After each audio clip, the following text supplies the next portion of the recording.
नमस्कार, पूजाचं किचनमध्ये तुमचे सगळ्यांचे खूप खूप मनापासून स्वागत आहे। आज आपण आपल्या चॅनलवर बघणार आहे घरच्या घरी दही कसं लावायचं आणि हॉटेलपेक्षाही खूप स्वीट असं दही बिना आंबट आणि होटांनी खाल्लं तर नुसतं तूप खातोय की काय असं वाटणारं आपलं आज आपण दही करणार आहे।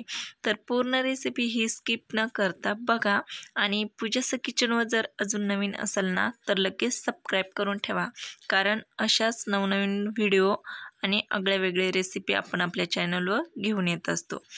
तर चला आता सुरुवात करूया। इथे मी विरजण घेतलेलं आहे। आपल्याला दही लावायच्या आधी विरजण पाहिजे आहे। तर हे विरजण आपलं कसं तयार करायचं यावर मी लवकर व्हिडिओ करेल। तर सोपं आहे। थोडं कोमट असं दूध घ्यायचं, त्यात लिंबूचे थेंब पिळायचे किंवा मग चिंच असेल ना आंबट ती टाकून ठेवायची। आंबट चिंचेने विरजण फोडायचं आणि कोमट दूध आहे ना आपल्याला, म्हणजे खूप गरम नाही आणि खूप थंड पण नाही, आपलं बोट असं बोटाला चटका बसेल इतपतच, म्हणजे खूप चटका बसेल असं नाही, दुधात बोट आपलं बुडेल असं आपल्याला गरम घ्यायचं आहे आणि त्या विरजणमध्ये आपल्याला हे दूध टाकून द्यायचं आहे। आता मी इथे मातीचं हे मडकं का घेतलेलं आहे आणि यात दही का लावत आहे। यात दही खूप छान लागतं, खूप आंबट पण होत नाही आणि इतकं घट्ट होतं ना आपलं। बऱ्याच वेळा काय होतं माहिती का, आपण दही जे करतो त्याचं पाणी वेगळं आणि दही वेगळं होतं। तर 8 तास आपल्याला असंच हे मडकं ठेवून द्यायचं आहे आणि 8 तासानंतर आपण बघू शकतो इतकं घट्ट आपलं दही तयार झालेलं आहे।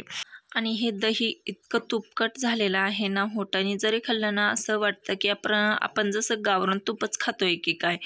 तर खूप छान असं दही आपलं ह्या मातीच्या भांड्यामध्ये होतं आणि शक्यतो तुम्ही उन्हाळ्यामध्ये मातीच्या भांड्यातच हे दही लावत जा। तर विरजणापासून दही कसं लावायचं हे मी तुम्हाला आज व्हिडिओतून सांगितलं आहे। विरजण करायचं एकदम सोपं आहे। लिंबू किंवा चिंच पिळून ठेवायचं एक दिवस आणि दुसऱ्या दिवशी असं भांड्यात दही लावायचं। तर हे दही तुम्ही श्रीखंड पोळीसाठी पण वापरू शकता किंवा यात साखर टाकून पण तुम्ही खाऊ शकता। मला असं साखर टाकून थंड दही खायला खूप आवडतं।